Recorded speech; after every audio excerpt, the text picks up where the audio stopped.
Hello दोस्तों, कैसे हैं आप सब। आज की हमारी कहानी है नाम सीता की सास को अपने बहू की कोख से सबसे पहले बेटा चाहिए था, लेकिन बेटे की चाह में सीता 4 लड़कियों को जन्म दे चुकी थी। 5वीं बार सीता माँ नहीं बनना चाहती थी। इस महंगाई के ज़माने में 4 लड़कियों का पालन पोषण करना ही बड़ी बात है, लेकिन उसने मन बना लिया था कि अब जो भी होगा, लेकिन वह माँ नहीं बनेगी। अब वो अपनी बेटियों को पढ़ाएगी लिखाएगी और इन्हें लड़कों जैसा मान सम्मान देगी। लेकिन सीता की सास को यह मंजूर नहीं था। अब सीता और उसकी सास में आए दिन रोजाना बकझक होने लगी थी। सीता की सास रोजाना कोई न कोई बहाना बनाकर सीता को ताने देती रहती थी। कई बार तो सीता और उसके पति में भी लड़ाई करवा देती थी। गुस्से में सीता का पति सीता को कई बार मार भी देता था। सीता का पति सच्चाई से रूबरू नहीं था। वह अपनी माँ का लाडला था। जो माँ कहती थी उसे बिना परखे ही मान लेता था। जब सीता ने साफ मना कर दिया कि वह अब माँ नहीं बनेगी, तो उसने अपने बेटे से दूसरी शादी करने को कहने लगी। अपने बेटे का ब्रेन वॉश कर दिया था। बेटा परिवार का नाम तो बेटे से ही होता है।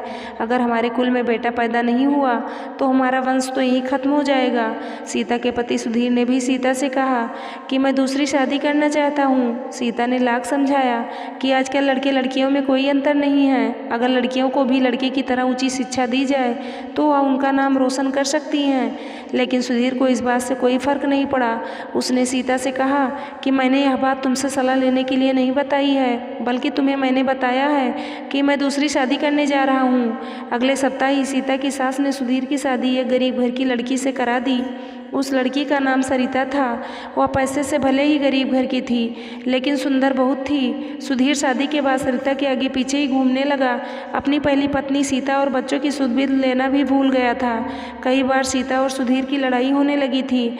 सुधीर कई बार बोल देता था, तुम्हें नहीं रहना है इस घर में तो चली जाओ। लेकिन सीता इस घर को छोड़कर कैसे चली जाती, और फिर वह जाए भी तो कहाँ जाए। इस घर के एक एक ईंट को उसने जोड़कर मकान से घर बनाया है। होली का त्यौहार आने वाला था। सीता की सास ने नई बहू के लिए बनारसी साड़ी खरीद कर लाई थी और सीता के लिए ऐसे ही सिंपल वाली साड़ी खरीद कर ला दी थी।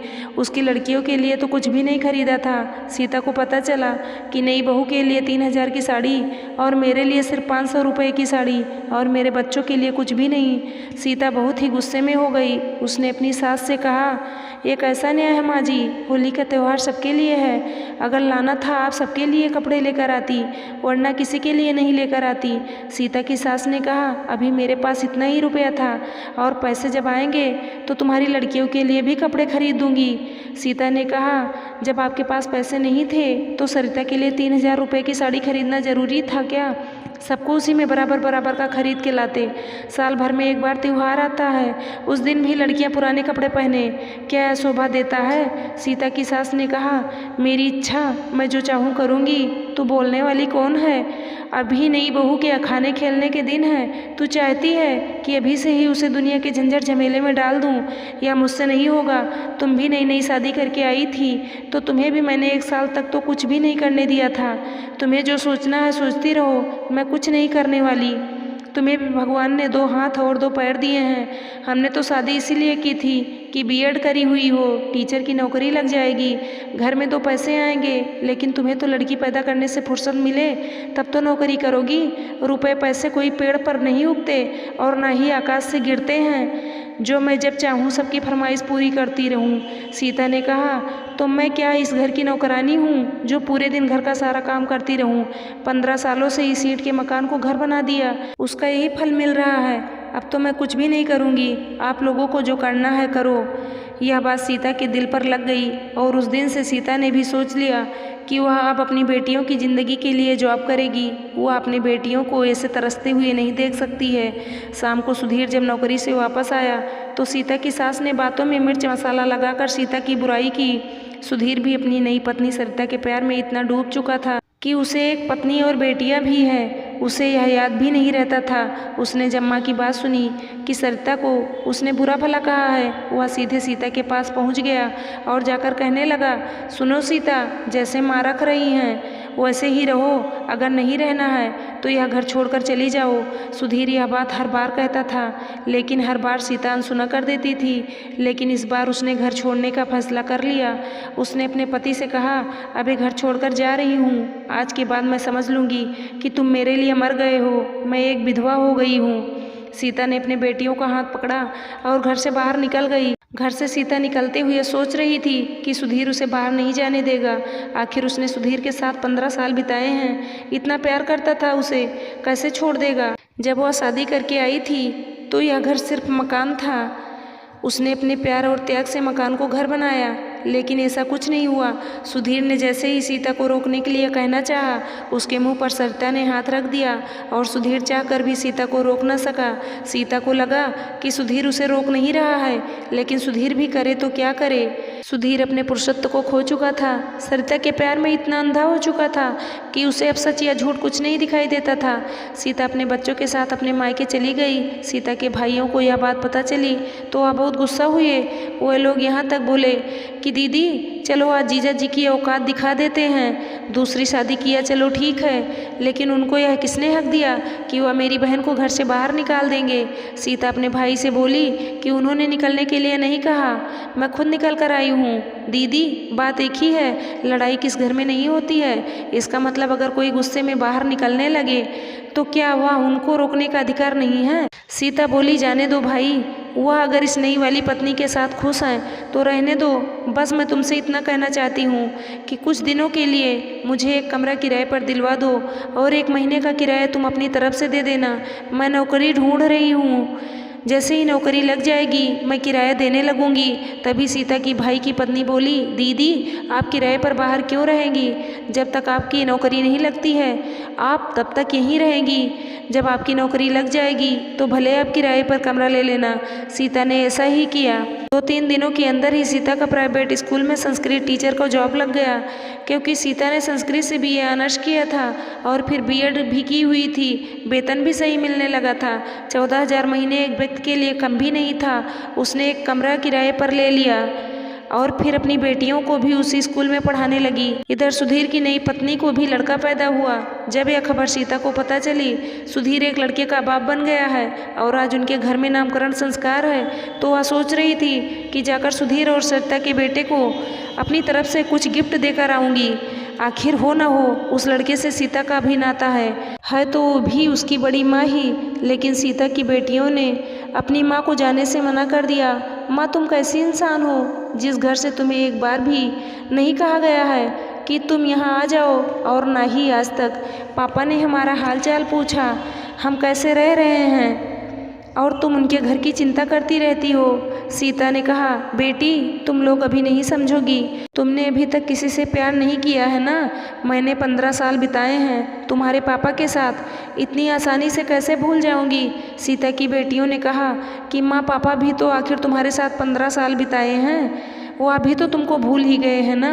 धीरे धीरे दिन महीने साल बीतते गए और इधर सीता की लड़कियां भी बड़ी हो गई और 2 लड़कियों की शादी भी सीता ने कर दी थी। उधर सीता की सौतन सरिता का बेटा भी बड़ा होकर इंजीनियर बन गया था और उसकी भी शादी हो गई थी। वो अपनी पत्नी के साथ हैदराबाद में रहता था। कुछ दिनों के बाद सीता को पता चला कि सुधीर आजकल बहुत बीमार रहता है, कब उसकी मृत्यु हो जाए कहा नहीं जा सकता है। उसका मन सुधीर से मिलने को कर रहा था और न चाहते हुए भी अपने पति सुधीर से मिलने के लिए चली गई। वहाँ गई तो पता चला कि सुधीर को आखिरी स्टेज का कैंसर हुआ है और कब उसकी मृत्यु हो जाए कहा नहीं जा सकता। अब उनके पास इतना पैसा नहीं था कि वह बाहर बड़े हॉस्पिटल में जाकर सुधीर का इलाज करा सके। बेटे ने भी शादी के बाद माता पिता से दूरी बना ली थी। कभी कभार फॉर्मेलिटी निभाने के लिए फ़ोन कर लेता था, लेकिन 1 रुपये भी खर्चे के लिए नहीं भेजता था।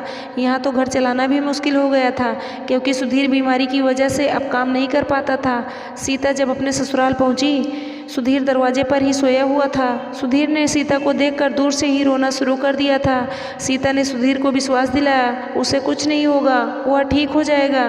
तभी सरिता आई और उसने देखा कि सीता आई हुई है। उसने सीता के पैर छुए और पानी लाई। सीता ने अपनी सास के पैर छुए और उनसे पता चला कि ऑपरेशन करने के लिए सुधीर को 3 लाख चाहिए होगा, लेकिन उन्होंने अपने बेटे से कहा तो उसने देने से साफ मना कर दिया है। अगर 3 लाख होते तो सुधीर का ऑपरेशन हो जाता और वह शायद ठीक हो जाता।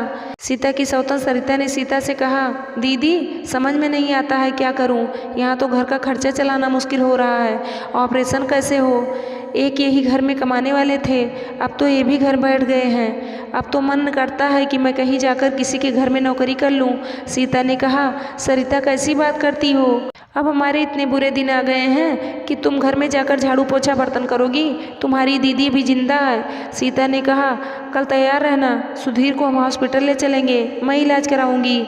सीता ने अपनी बेटियों को फ़ोन लगाकर कहा, तुम्हारे पिता बीमार हैं और उन्हें 3 लाख की ज़रूरत है। सीता की बड़ी लड़की ने कहा, माँ तुम भी ना बिल्कुल नहीं समझती, उन्होंने तुमको घर से निकाल कर बाहर फेंक दिया, तुम फिर वहीं पर चली गई, तुम्हें कैसे समझाया जाए। सीता ने अपनी बेटी को डांटा, मैंने तुम्हें यही संस्कार दिए हैं, आखिर जो भी है सुधीर है तो तुम्हारे पिता है ना, और तुम्हारे पिता के बारे में मैं एक भी गलत शब्द नहीं सुन सकती हूँ।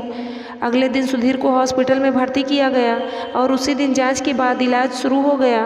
1 महीने के अंदर ही सुधीर का ऑपरेशन हो गया था। उसके बाद ठीक होकर वह घर वापस आ गया था। सुधीर अपनी बेटियों से नजरें नहीं मिला पा रहा था, जिन बेटियों को उसने असहाय और कुलनाशनी समझकर बाहर कर दिया था, उन्हीं बेटियों ने आज उसे नई जिंदगी दी है। सुधीर ने अपनी बेटियों को गले लगाया और सबसे बोला, अब कोई भी बाहर नहीं रहेगा, हम सब साथ ही रहेंगे। 1 महीने बाद दोबारा से सुधीर नौकरी जाने के लिए कहने लगा, लेकिन सीता ने साफ मना कर दिया, अब तुम कहीं कमाने नहीं जाओगे, अभी तो ऑपरेशन हुआ है। सुधीर की लड़कियों ने भी मना कर दिया कि पापा अब आप कमाने नहीं जाओगे, हम आपके घर के खर्चे के लिए पैसे भेज दिया करेंगे।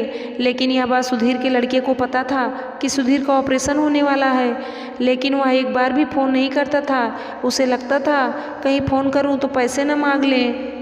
जब सुधीर का ऑपरेशन हो गया और वह ठीक हो गया, तब सुधीर का बेटा अपनी बीबी के साथ मिलने घर आया। सुधीर की दूसरी बीबी सरिता ने देखा कि बेटा घर में अंदर घुस रहा है। वो बोली, वहीं खड़ा हो जा, आज के बाद तेरी इस घर में कोई जगह नहीं है, अब यह घर तुम्हारा नहीं है। जब तुमने अपने बेटा होने का फर्ज नहीं निभाया तो फिर इस घर में आने का हक भी नहीं है। सरिता ने उसे घर के अंदर नहीं आने दिया। सीता की सास जब शोरगुल सुनकर बाहर आई तो देखी कि उसका पोता बाहर खड़ा है। आज उसे भी अपने पोते पर प्यार नहीं आ रहा था, जिसके लिए उसने अपनी बड़ी बहू को घर से बाहर निकाल दिया था कि पोता कुल का नाम रोशन करेगा। उसने तो इस कुल का नाम ही डुबा दिया, बल्कि बेटियों ने ही कुल के नाम को रोशन किया है। उसने भी अपने पोते को मना कर दिया, बेटा यह घर अब तुम्हारा नहीं है, तुम्हें जहाँ जाना है चले जाओ, लेकिन इस घर के दरवाजे तुम्हारे लिए हमेशा के लिए बंद हो गए। उम्मीद करती हूँ दोस्तों आप लोगों को ये कहानी ज़रूर पसंद आई होगी। अगर आपको ये कहानी पसंद आई होगी तो प्लीज़ चैनल को सब्सक्राइब करें, लाइक करें, शेयर करें और कमेंट करें। धन्यवाद दोस्तों।